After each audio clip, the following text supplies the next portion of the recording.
I'm getting cozy this time, alright? Since I'm gonna be here a minute, figure my back might actually appreciate having something to lean on. um, so, we're reading Good Omens by Neil Gaiman and Terry Pratchett. Here, hold on, I'm gonna try to bring you closer. Hold up. That's a much better. Okay. I didn't want to feel like I was screaming across the room to be heard.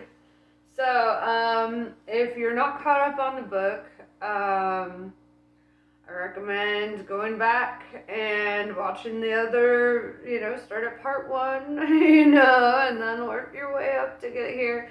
Otherwise you're going to be like, well, what the hell? Where are we? So yeah. Anyway. Right where we left off. At exactly that same moment, 4 motorbikes swished to a halt a few hundred yards from the main gate. Gotta adjust my leggings. Okay. The riders switched off their engines and raised their helmet visors. Well, 3 of them did. I was rather hoping we could crash through the barriers, said War wistfully. That only caused trouble, said Famine. Good. Trouble for us, I mean. The power and the phone lines must be down, but they're bound to have generators, and they'll certainly have radio. If someone starts reporting that terrorists have invaded the base, then people will start acting logically and the whole plane collapses. Huh. We go in. We do the job. We go out. We let human nature take its course, said Death. This isn't how I imagined it, chaps, said War. I haven't been waiting around for thousands of years just to fiddle around with bits of wire. It's not what you'd call dramatic. Albert Dürer, it's hard to say it with an accent. Albert Dürer did not waste his time doing woodcuts of the 4 button pressers of the apocalypse. I do know that. I thought there'd be trumpets, said Pollution. Look at it like this, said Famine. It's just groundwork. We get to do the riding forth afterwards, the proper riding forth, wings of the storm and so on. You've got to be flexible. Weren't we supposed to meet someone, said War. There was no sounds but the metallic noises of cooling motorbike engines. Then Pollution said slowly, I can't say I imagined it'd be somewhere like this either. I thought it'd be, a big city or a big country, New York perhaps, or Moscow, or Armageddon itself. There was another pause. Then War said, Where is Armageddon anyway? Funny you should ask, said Famine. I always meant to look it up. There's an Armageddon, Pennsylvania, said Pollution. Or maybe it's Massachusetts. Or one of them places. Lots of guys in heavy beards and serious black hats. Nah, said Famine. Somewhere in Israel, I think. Mount Carmel. I thought that was where they grow avocados. And the end of the world. Is that right? That's one big avocado. I think I went there once, said Pollution. The old city of Megiddo, just before it fell down. Nice place. Interesting royal gateway. War looked at the greenness around them. Boy, she said, did we take a wrong turning? The geography is immaterial. Sorry, Lord? If Armageddon is anywhere, then it is everywhere. That's right, said Famine. We're not talking about a few square miles of scrubbing goats anymore. There was another pause. Let us go. War coughed. It's just that I thought that he'd be coming with us. Death adjusted his gauntlets. This, he said firmly, is a job for the professionals. Afterwards, Sergeant Thomas A. Deisenberger recalled events at the gate as having happened like this.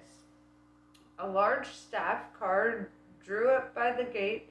It was sleek and official looking, although afterwards he wasn't entirely sure why he had thought this, or why it sounded momentarily as though it were powered by motorbike engines. 4 generals got out. Again, the sergeant was a little uncertain of why he had thought this.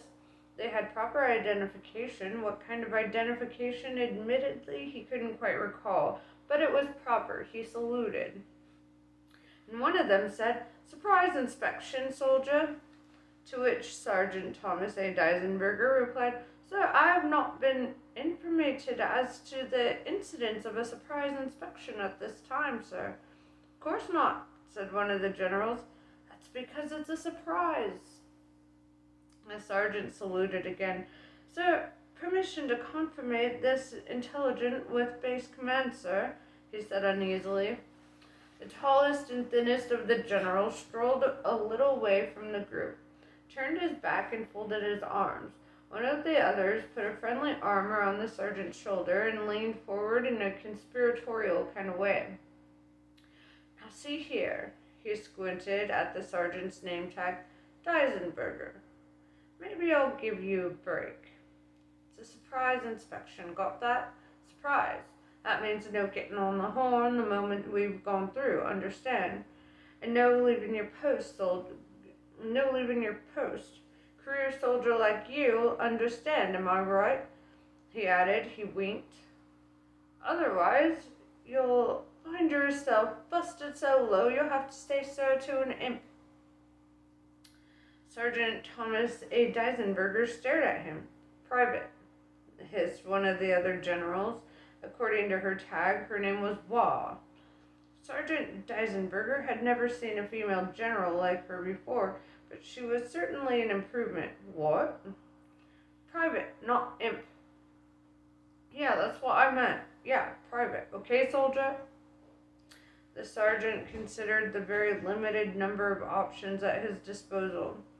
"So, surprise inspection, sir," he said. "Provisionally classificationed at this time," said Famine, who had spent years learning how to sell to the federal government and could feel the language coming back to him. "Sir, affirmative, sir," said the sergeant. "Good man," said Famine as the barrier was raised. "You'll go a long way." He glanced at his watch. "Very shortly." Sometimes human beings are very much like bees. Bees are fiercely protective of their hive, provided you are outside it. Once you are in, the workers sort of assume that it must have been cleared by management and take no notice. Various freeloading insects have evolved a mellifluous existence because of this very fact. Humans act the same way. No one stopped the 4 as they purposefully made their way into one of the long, low buildings under the forest of radio masts. No one paid any attention to them. Perhaps they saw nothing at all. Perhaps they saw what their minds were instructed to see, because the human brain is not equipped to see war, famine, pollution, and death when they don't want to be seen, and has got so good at not seeing that it often manages not to see them even when they abound on every side. The alarms were totally brainless and thought they saw 4 people where people shouldn't be and went off like anything. Newt did not smoke because he did not allow nicotine, or until today, alcohol entry to the temple of his body, or more accurately, the small Welsh Methodist tin tabernacle of his body. If he did, he would have choked on the cigarette that he would have been smoking at this time in order to steady his nerves. Anathema stood up purposefully and smoothed the creases in her skirt. "Don't worry," she said. "They don't apply to us. Something's probably happening inside." She smiled at his pale face. "Come on," she said. "It's not the OK Corral." "No, they've got better guns, for one," said Newt. She helped him up. "Never mind," she said. "I'm sure you'll think of a way." It was inevitable that all four of them couldn't contribute equally, War thought. She'd been surprised at her natural affinity for modern weapon systems, which were so much more efficient than bits of sharp metal, and of course pollution laughed at absolutely foolproof fail-safe devices. Even Famine at least knew what computers were, whereas, well, he didn't do anything much except hang around, although he did it with a certain style. It had occurred to War that there might one day be an end to war, an end to famine, and possibly even an end to pollution, and perhaps this is why the fourth and greatest horseman was never exactly what you might call one of the lads. It was like having a tax inspector on your football team. Great to have him on your side, of course, but not the kind of person you wanted to have a drink and a chat with in the bar afterwards. It couldn't be 100% at your ease. A couple of soldiers ran through him as he looked over Pollution's skinny shoulder. "What are those glittery things?" he said in the tones of one who knows he won't be able to understand the answer but wants to be seen to be taken an interest. "7 segments LED displays," said the boy. He laid loving hands on the bank of relays which fused under his touch and then introduced a swath of self-replicating viruses that whirred away on the electronic ether. "I could really do without those bloody alarms," muttered Famine. Death absent-mindedly snapped his fingers. A dozen klaxons gurgled and died. "I don't know, I rather like them," said Pollution. War reached inside another metal cabinet. This wasn't the way she'd expected things to be, she had to admit, but when she ran her fingers over and sometimes through the electronics, there was a familiar feel. It was an echo of what you got when you held a sword, and she felt a thrill of anticipation at the thought that the sword enclosed the whole world and a certain amount of the sky above it. And, well, it loved her. A flaming sword. Mankind had not been very good at learning that swords are dangerous if left lying around, although it had done its limited best to make sure that the chances of one this size being wielded accidentally were high. A cheering thought that it was nice to think that mankind made a distinction between blowing their planet to bits by accident and doing it by design. Pollution plunged his hands into another rack of expensive electronics. The guard on the hole in the fence looked puzzled. He was aware of the excitement back in the base, and his radio seemed to be picking up nothing but static, and his eyes were being drawn again and again to the card in front of him. He'd seen many identity cards in his time. Military, CIA, FBI, KGB even, and being a young soldier had yet to grasp that the more insignificant an organization is, the more impressive are its identity cards. This one was hellishly impressive.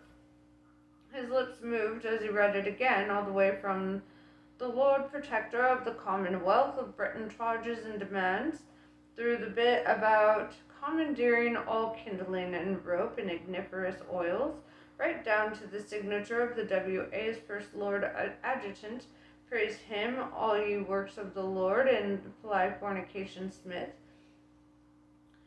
Newt kept his thumb over the bit about 9 pence per witch and tried to look like James Bond.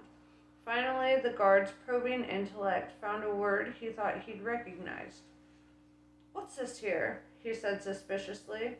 "But I's got to give you faggots." "Oh, well, we have to have them," said Newt. "We burn them." "Say what?" "We burn them." The guard's face broadened into a grin, and they told him England was soft. "Right on," he said. Something pressed into the small of his back.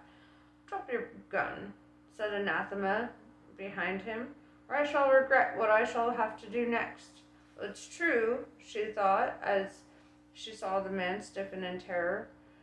If he doesn't drop the gun, he'll find out that this is a stick, and I shall really regret having to be shot.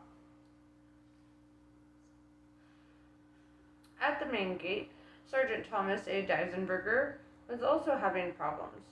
A little man in a dirty mac kept pointing a finger at him and muttering like a lady, while a lady who looked slightly like his mother talked to him in urgent tones and kept interrupting herself in different voices. It really is vitally important that we are allowed to speak to whoever is in charge, said Aziraphale. I really must ask that. He's right, you know. I'd be able to tell if he was lying. Yes, thank you. I think we'd really achieve something if you kindly allowed me to carry on. All right. Thank you. I was only trying to put in a good word. Yes, you were asking him to. Yes, all right now. Do you see my finger? Shouted Shadwell, whose sanity was still attached to him, but only on the end of a long and rather frayed string. Do you see it?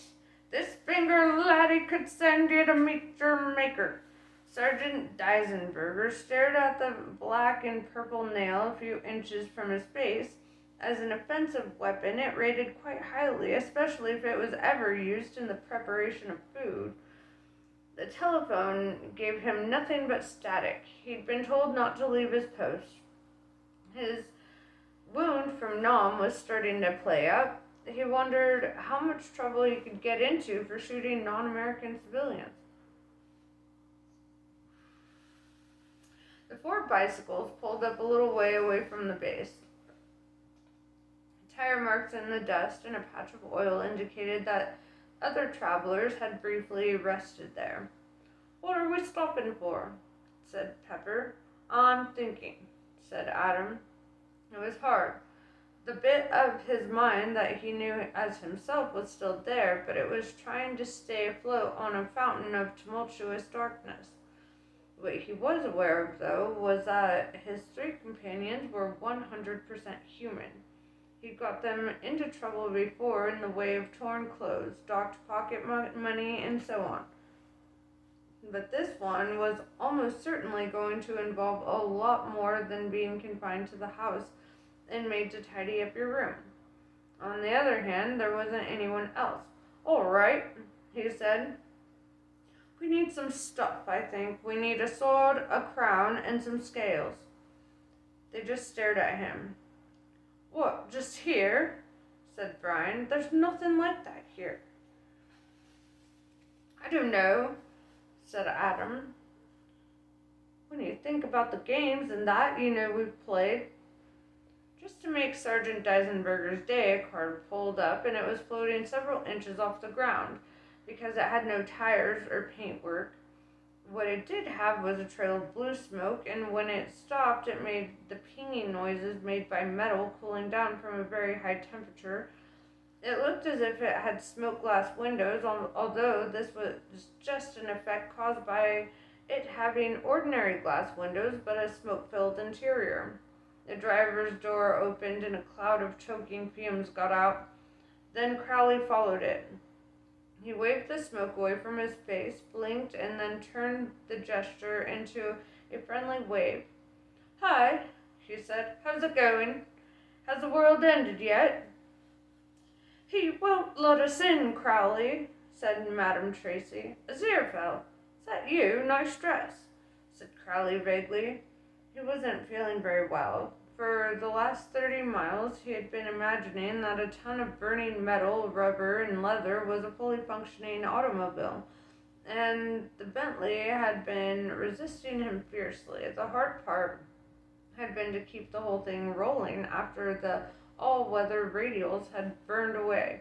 Beside him, the remains of the Bentley dropped suddenly onto its distorted wheel rims, as he stopped imagining that it had tires. He patted a metal surface hot enough to fry eggs on. You wouldn't get that sort of performance out of one of these modern cars, he said lovingly. They stared at him. There was a little electronic click. The gate was rising. The housing that contained the electric motor gave a mechanical groan and then gave up in the face of the unstoppable force acting on the barrier.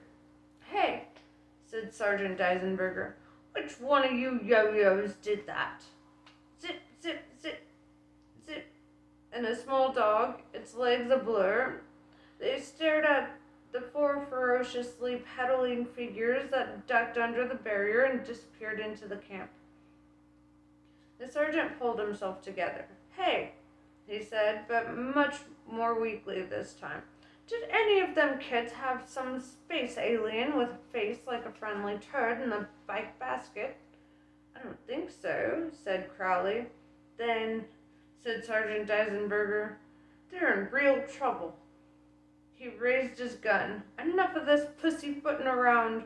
He kept thinking of soap, and so he said, Are you? I warned thee, Shadwell began. This has gone on too long, said Aziraphale. Sort it out, Crowley. There's a dear chap. Said Crowley. I'm the nice one, said Aziraphale. You can't expect me to blast it. You try to do the decent thing, and where does it get you? He snapped his fingers. There was a pop like an old-fashioned light bulb, and Sergeant Thomas A. Eisenberger disappeared. Said Aziraphale. See? Said Shadwell, who hadn't quite got the hang of Madame Tracy's split personality. Nothing to it. You stick by me and you'll be all right. Well done, said Crowley. Never thought you had it in you. No, said Aziraphale, nor did I. In fact, I do hope I haven't sent him somewhere dreadful. You should better get used to it right now, said Crowley. You just send 'em. Best not to worry about where they go. He looked fascinated. Aren't you going to introduce me to your new body? Oh, yes, of course. Madame Tracy, this is Crowley. Crowley, Madame Tracy. Charmed, I'm sure. Let's get on in, said Crowley. He looked sadly at the wreckage of the Bentley and then brightened. A jeep was heading purposefully toward the gate, and it looked as though it was crowded with people who were about to shout questions and fire guns and not worry about which order they did this in. He brightened up. This was more what you might call his area of competence.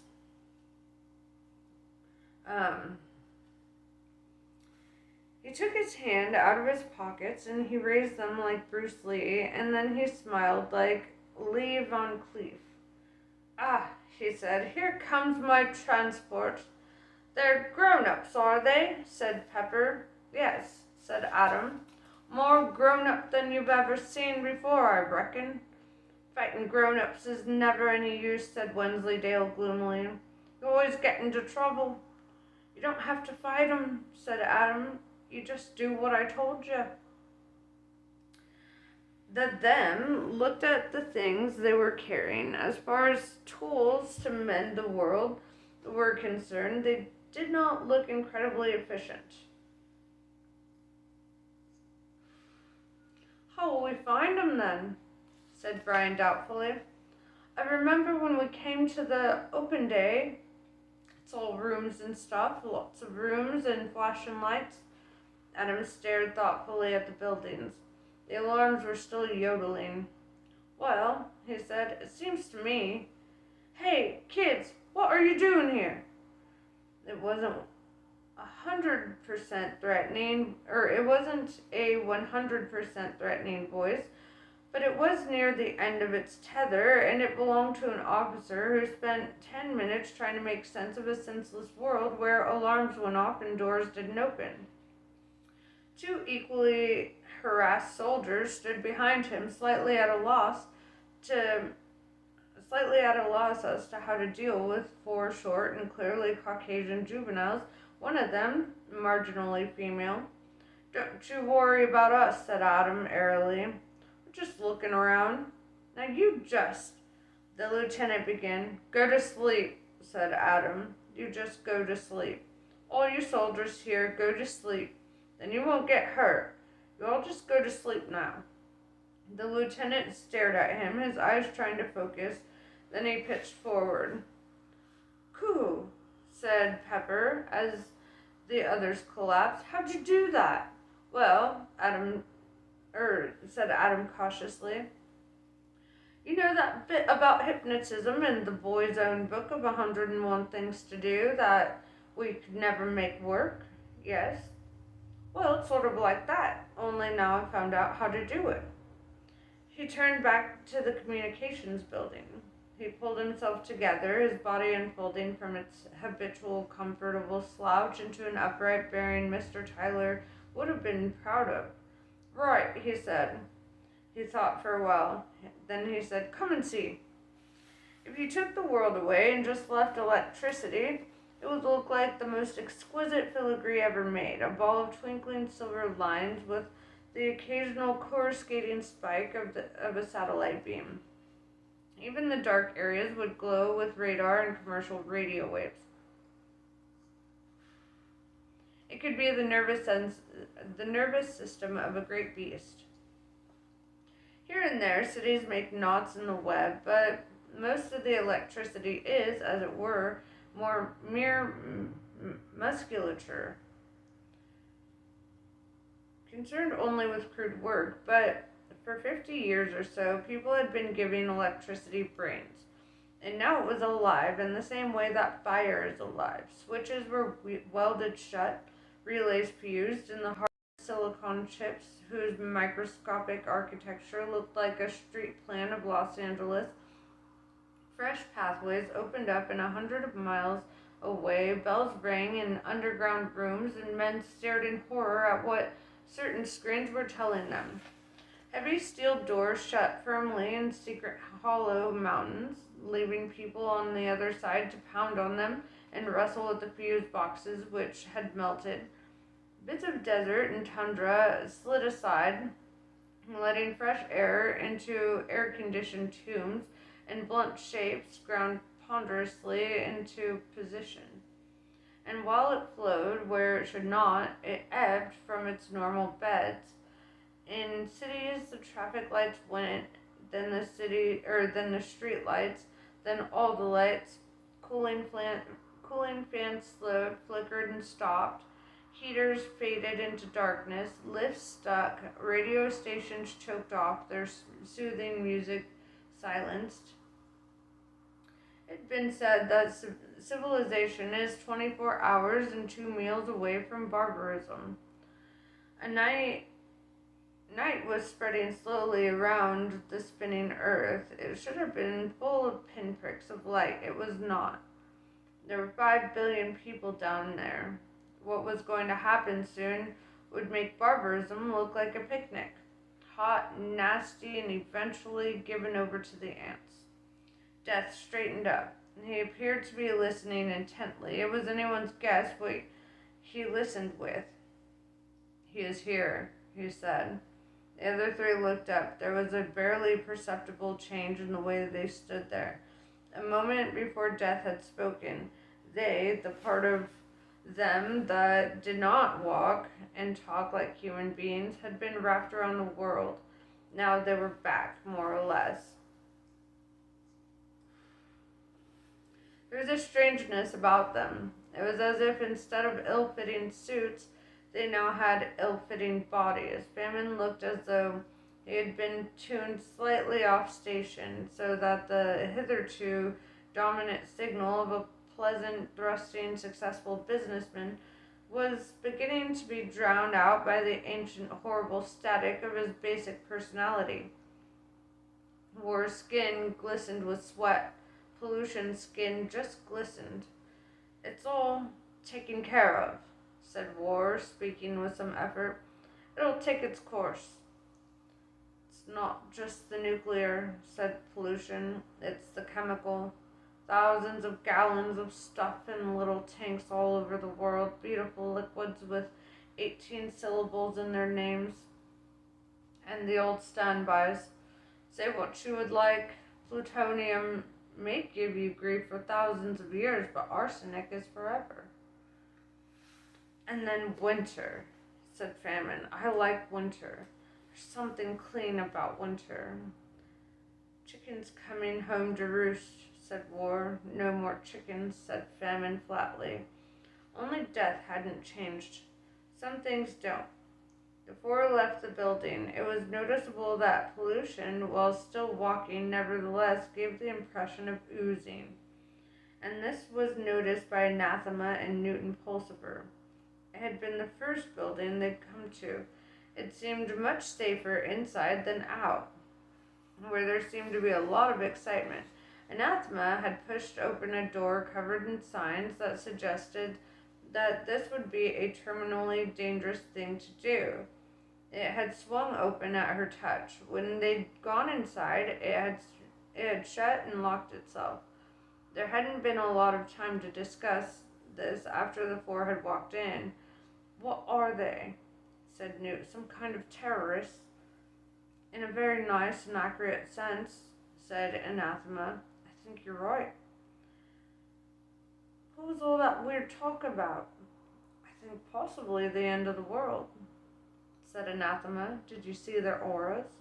"I don't think so," said Newt. "Not nice at all." "Oh. Negative auras, in fact." "Oh. Like black holes." "Is that bad?" "Yes." Anathema glared at the rows of metal cabinets. For once, just now, because it wasn't just for play, but was for real, the machinery that was going to bring about the end of the world, or at least that part of it, had occupied the layers between about 2 meters down and all the way to the ozone layer. Wasn't operating according to the usual script.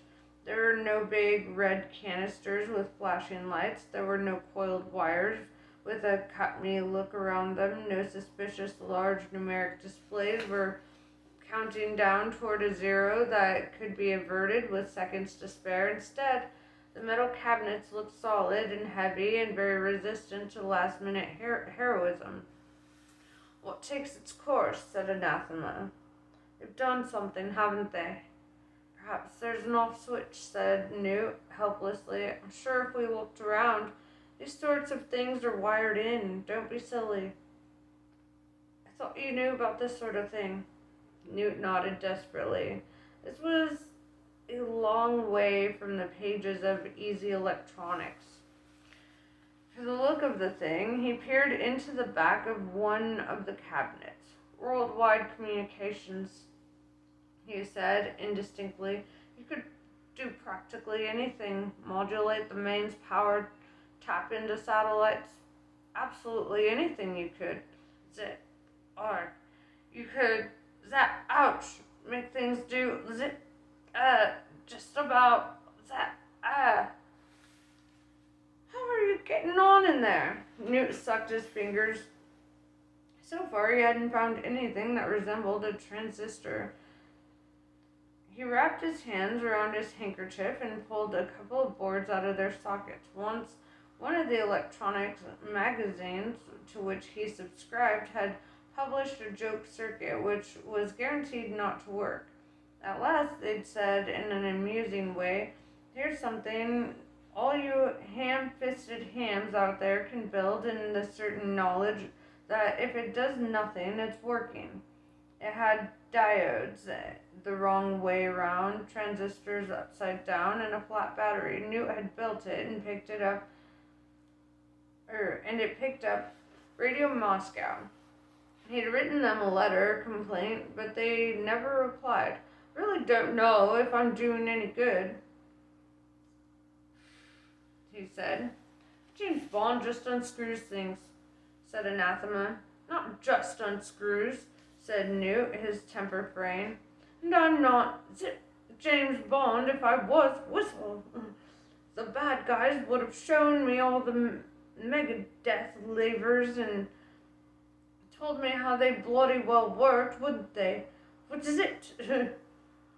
Only it doesn't happen like that in real life. I don't know what's happening and I can't stop it."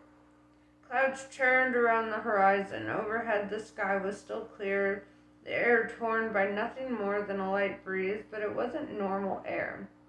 It had a crystallized look to it, so that you might feel that if you turned your head you might see new facets. It sparkled. If you had to find a word to describe it, the word "thronged" might slip insidiously into your mind.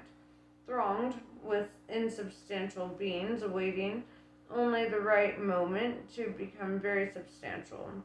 Adam glanced up. In one sense, there was just clear air overhead, and another stretching off into infinity were the hosts of heaven and hell, wingtip to wingtip. If you looked really closely and had been especially trained, you could tell the difference. Silence held the bubble of the world in its grip. The door of the building swung open and the four stepped out.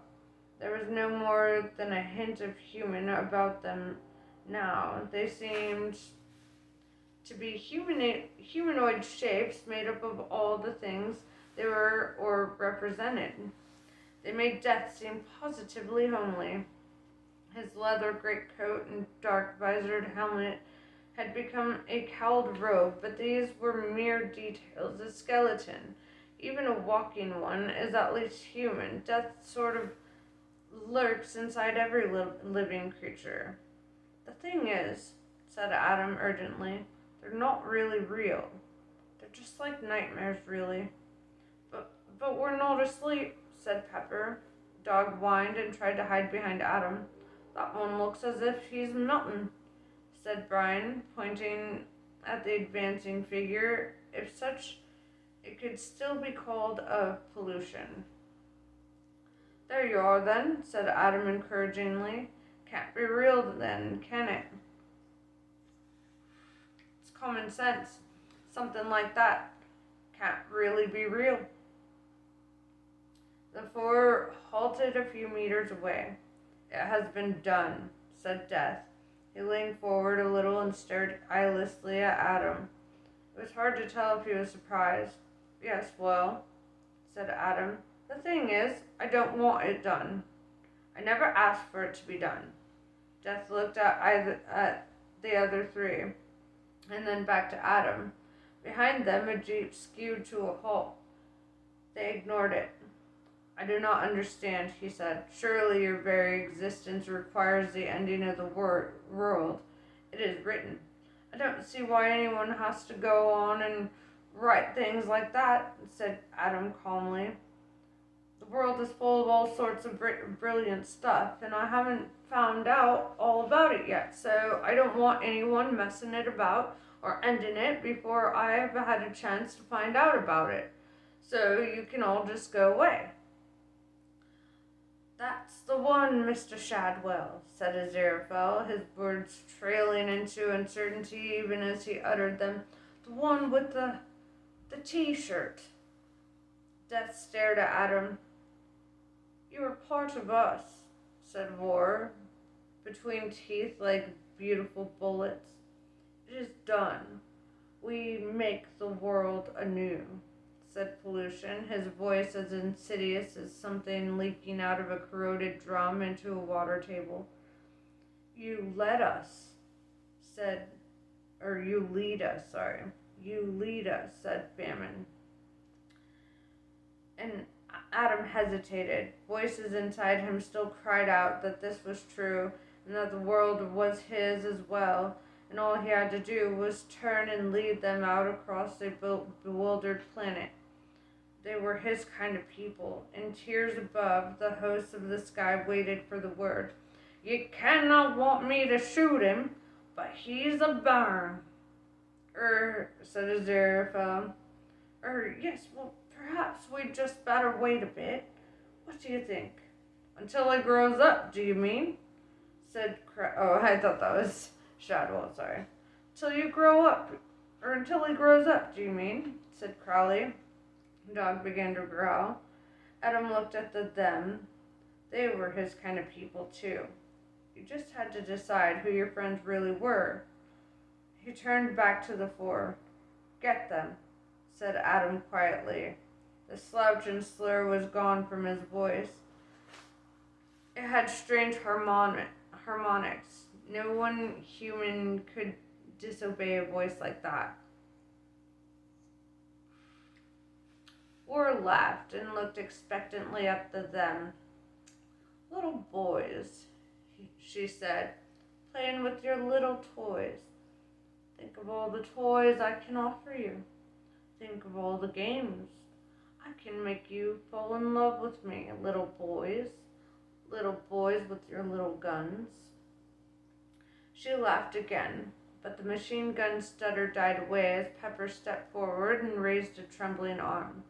It wasn't much of a sword, but it was about the best you could do with the 2 bits of wood and a piece of string. War stared at it. I see.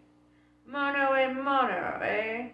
She drew her own blade and brought it up so that it made a noise like a finger being dragged around a wine glass. There was a flash as they connected. Death stared into Adam's eyes. There was a pathetic jingling noise. Don't touch it, snapped Adam, without moving his head. The them stared at the sword rocking to a standstill on the concrete path.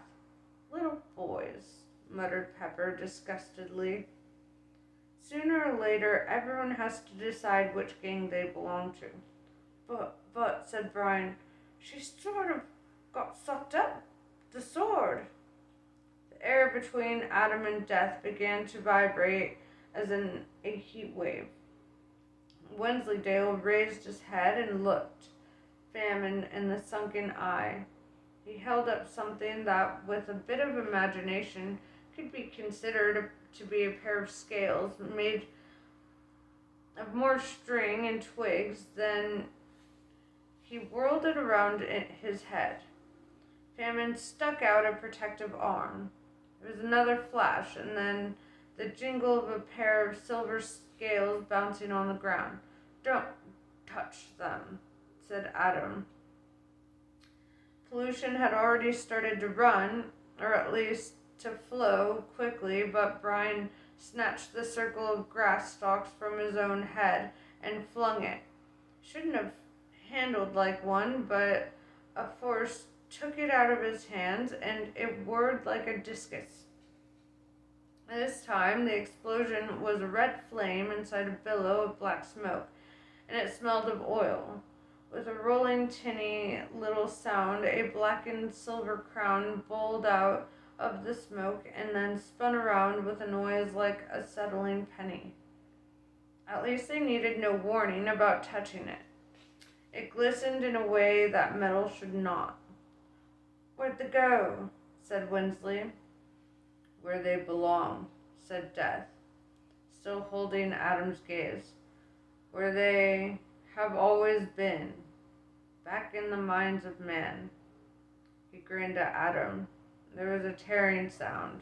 Death's robe split, and his wings unfolded, angel's wings, but not of feathers. They were wings of night, wings that were shapes cut through the matter of creation into the darkness underneath, in which a few distant lights glimmered, lights that may have been stars or may have been something entirely else. But I, he said, am not like them. I am Azrael, created to be creation's shadow. You cannot destroy me. That would destroy the world. The heat of their stare faded. Adam scratched his nose. Oh, I don't know, he said. There might be a way. She grinned back. Anyway, it's going to stop now, he said. All this stuff with the machines, you've got to do what I say just for now. And I say it's got to stop. Death shrugged. It is stopping already, he said. Without them? He indicated the pathetic remnants of the other 3 horse persons. It cannot precede normal entropy triumphs. Death raised a bony hand in what might have been a salute. They'll be back, he said. They're never far away. The wings flapped just once, like a thunderclap, and the angel of death vanished. Right then, said Adam to the empty air. All right, it's not going to happen. All the stuff they started, it must stop now. I've got to adjust. Newt stared desperately at the equipment racks. You'd think there'd be a manual or something, he said. I could see if Agnes has anything to say, volunteered an anathema. Oh, yes, said Newt bitterly. That makes sense, does it? Sabotaging 20th century electronics with the aid of a 17th century workshop manual. What did Agnes not know of transistor? Or of the transistor? I'm missing words here. Well, my grandfather interpreted prediction 3328 rather neatly in 1948 and made some very shrewd investments, said Anathema. She didn't know what it was going to be called, of course. And she wasn't very sound about electricity in general, but, speaking rhetorically, you don't have to make it work anyway. You have to stop it working. You don't need knowledge for that. You need ignorance. Newt groaned. All right, he said wearily. Let's try it. Give me a prediction. Anathema pulled out a card at random. He is not that which he says he is. She read. It's number 1002. Very simple. Any ideas? Well, look, said Newt wretchedly. This isn't really the time to say it, but he swallowed. Actually, I'm not very good with electronics. Not very good at all. You said you were a computer engineer, I seem to remember. That was an exaggeration. I mean, just about as much of an exaggeration as you can possibly get. In fact, I suppose it was more what you might call an overstatement. I might go so far as to say what it really was. Newt closed his eyes. It was a prevarication. A lie, you mean, said Anathema sweetly. Oh, I wouldn't go that far, said Newt. Although, he added, I'm not actually a computer engineer at all, quite the opposite. Anything electronic work, if you must know, every time I try and make anything electronic work, it stops. Anathema gave him a bright little smile and posed theatrically, like that moment in every conjurer's stage act when the lady in the sequence steps back to reveal the trick. Tra-la, she said. Repair it, she said. What? Make it work better, she said. I don't know, said Newt. Not sure I can. He laid a hand on top of the nearest cabinet. There was the noise of something he hadn't realized. He'd been hearing. There was a noise of something he hadn't realized he'd been hearing, suddenly stopping, and the descending whine of a distant generator. The lights on all the panels flickered, and most of them went out. All over the world, people who had been wrestling with switches found that they switched. Circuit breakers opened. Computers stopped planning World War III and went back to idly scanning the stratosphere. In bunkers under Novaya Zemlya, men found that the fuses they were frantically trying to pull out came away in their hands at last. In bunkers under Wyoming and Nebraska, men in fatigues stopped screaming and waving guns at one another, and would have had a beer if alcohol had been allowed in missile bases. It wasn't, but they had one anyway. The lights came on, civilization stopped its slide into chaos and started writing letters to the newspapers about how people got overexcited about the least little things these days. In Tadfield, the machine seized radiating menace.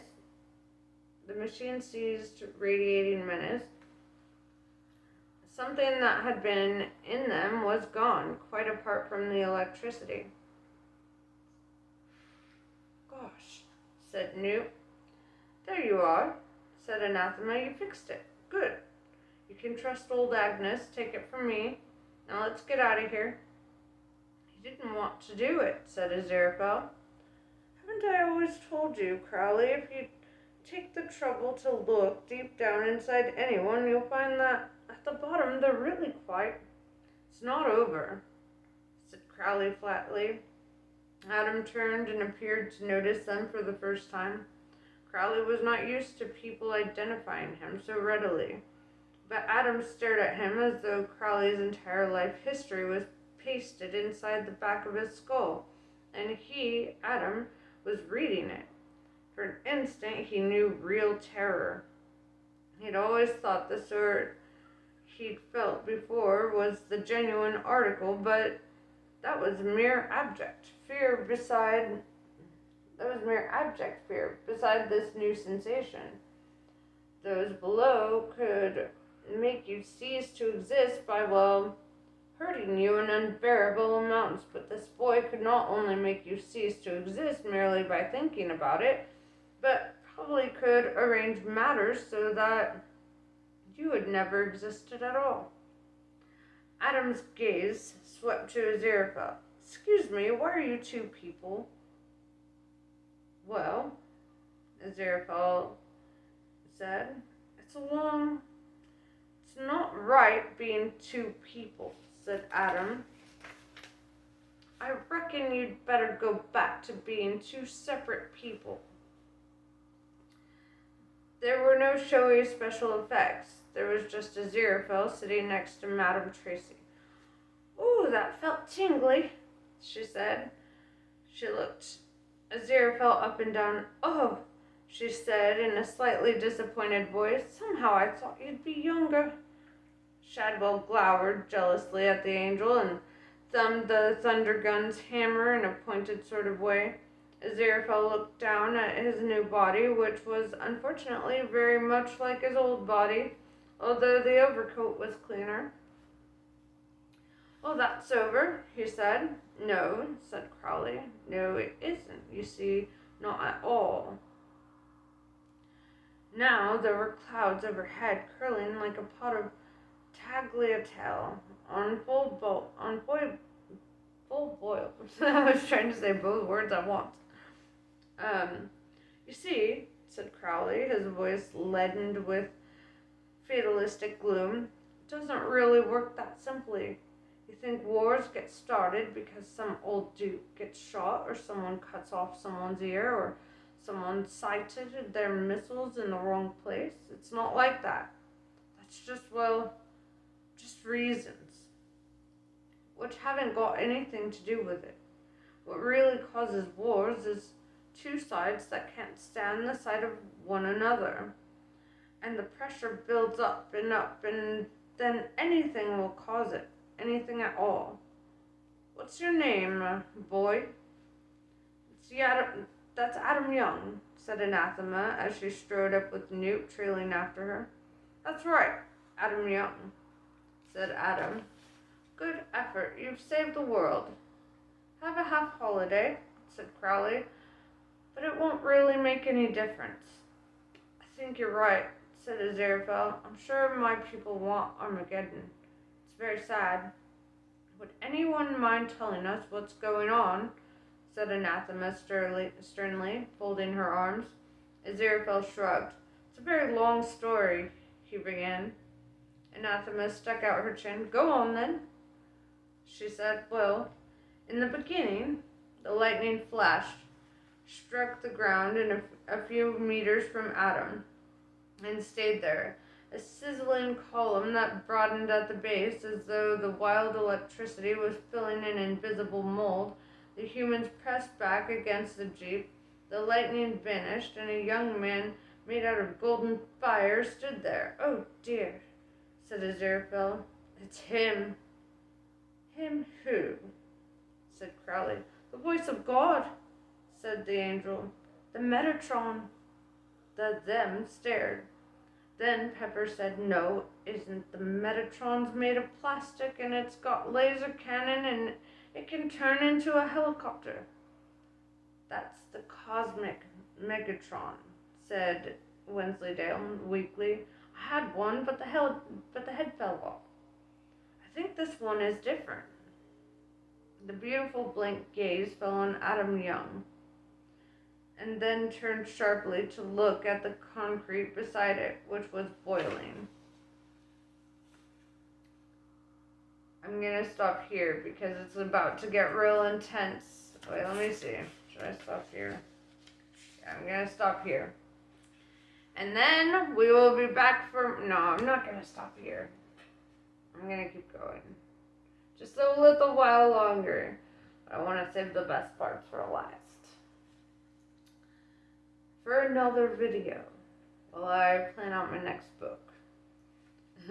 Alright, back to the story. A figure rose from the training ground in the manner of a demon king in a pantomime.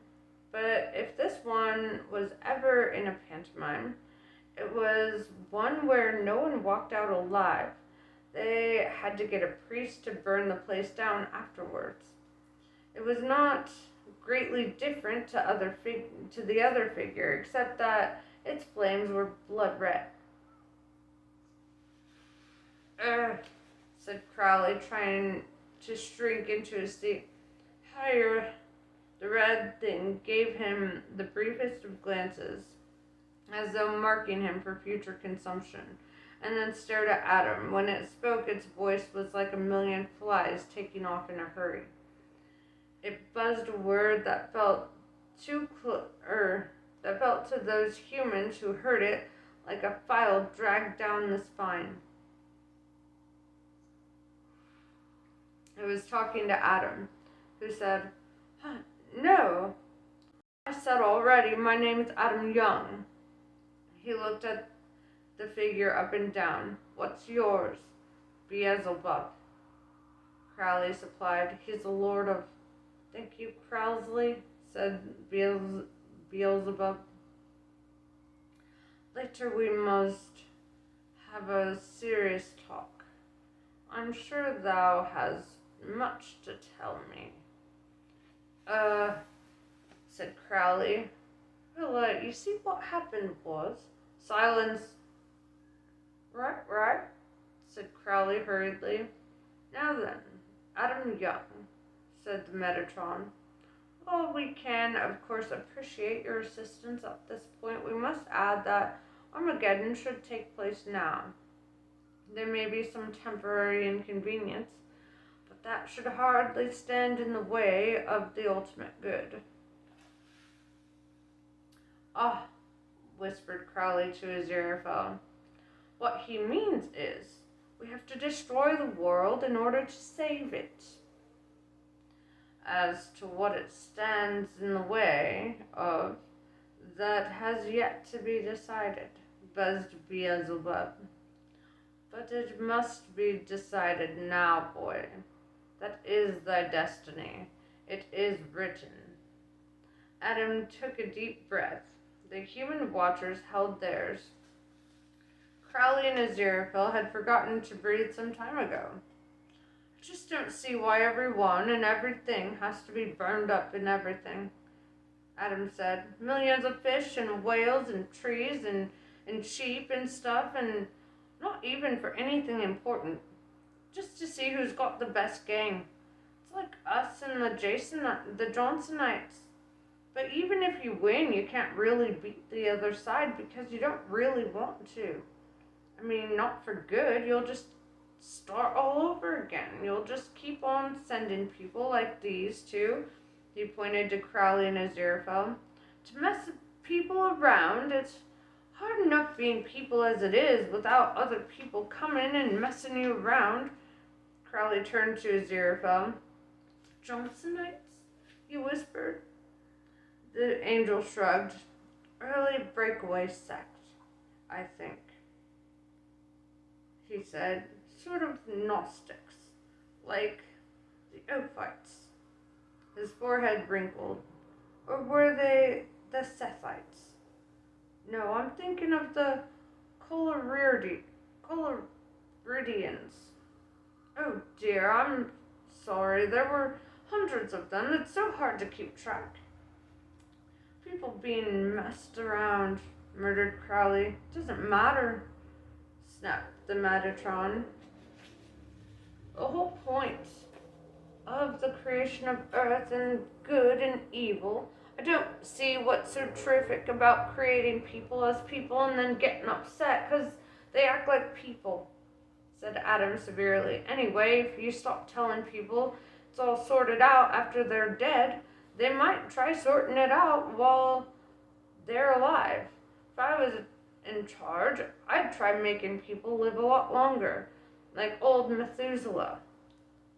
It'd be a lot more interesting, and they might start thinking about the sort of things they're doing all to the environment and ecology because they'll still be around in 100 years' time. Ah, said Beelzebub, and he actually began to smile. You wish to rule the world. That's more like thy faith. Or that's more like thy father, sorry. I thought about all that, and I don't want to, said Adam, half turning and nodding encouragingly at them. I mean, there's some stuff could do with altering, but then I expect people keep coming up to me and getting me to sort out everything the whole time and get rid of all the rubbish and make more trees for them and where's the good and all that. It's like having to tidy up people's bedrooms for them. You'd never tidy up even your bedroom, said Pepper behind him. I never said anything about my bedroom, said Adam, referring to a room whose carpet had had been lost to view several years ago. It's general bedrooms, I mean. I didn't mean my personal bedroom. It's an analogy. That's just what I'm saying. Beelzebub and the Metatron looked at one another. Anyway, said Adam, it's bad enough having to think of things for Pepper and Wensley and Brian to do all the time so they don't get bored. So I don't want any more world than I've got. Thank you all the same. The Metatron's face began to take on the look familiar to all those subjected to Adam's idiosyncratic line of reasoning. You can't refuse to be who you are, it said eventually. Listen, your birth, your destiny are all part of the great plan. Things have to happen like this. All the choices have been made. Rebellion is a fine thing, said Beelzebub. Some things are beyond rebellion. You must understand. I'm not rebelling against anything, said Adam in a reasonable tone of voice. I'm pointing out things. Seems to me you can't blame people for pointing out things. Seems to me it'd be a lot better not to start fighting and just see what people do. If you stop messing them about, they might start thinking properly and they might stop messing the world around. I'm not saying they would, he added conscientiously, but they might. This makes no sense, said the Metatron. You can't run counter to the great plan. You must think. It's in your genes. Think. Adam hesitated. The dark undercurrent was always ready to flow back, its reedy whisper saying yes. That was it. That was what it was all about. You have to follow the plan because you're a part of it. It had been a long day. He was tired. Saving the world took it out of an 11-year-old body. Crowley stuck his head in his hands for a moment there. Just for a moment. Just for a moment. I thought we had a chance, he said. He had them worried. Oh, well, it was nice while. He was aware that Aziraphale had stood up. Excuse me, said the angel. The trio looked at him. This great plan, he said. This would be the ineffable plan, would it? There was a moment's silence. It's the great plan, said the Metatron flatly. You are well aware. There shall be a world lasting 6,000 years, and it will conclude with, yes, that's a great plan, all right, said Aziraphale. He spoke politely and respectfully, but with the air of one who has just asked an unwelcome question at a political meeting and won't go away until he gets an answer. I was just asking if it's ineffable as well. I just want to be clear on this point. It doesn't matter, snapped the Metatron. It's the same thing, surely. Surely, thought Crowley. They don't actually know. He started to grin like an idiot. So, you're not 100% clear on this, said Aziraphale. It's not given to us to understand the ineffable plan, said the Metatron, but of course the great plan. But the great plan can only be a tiny part of the overall ineffability, said Crowley. You can't be certain that what's happening right now isn't exactly right from an ineffable point of view. It is written, bellowed Beelzebub. But it might be written differently somewhere else, said Crowley, where you can't read it. In bigger letters, said Aziraphale. Underlined, Crowley added. Twice, suggested Aziraphale. Perhaps this isn't just a test of the world, said Crowley. It might be a test of you people, too, God does not play games with his loyal servants, said the Metatron, but in a worried tone of voice. Hoo-wee, said Crowley. Where have you been? Everyone found their eyes turning toward Adam. He seemed to be thinking very carefully. Then he said, I don't see why it matters what is written. Not when it's about people. It can always be crossed out. A breeze swept across the airfield. Overhead, the assembled host rippled like a mirage.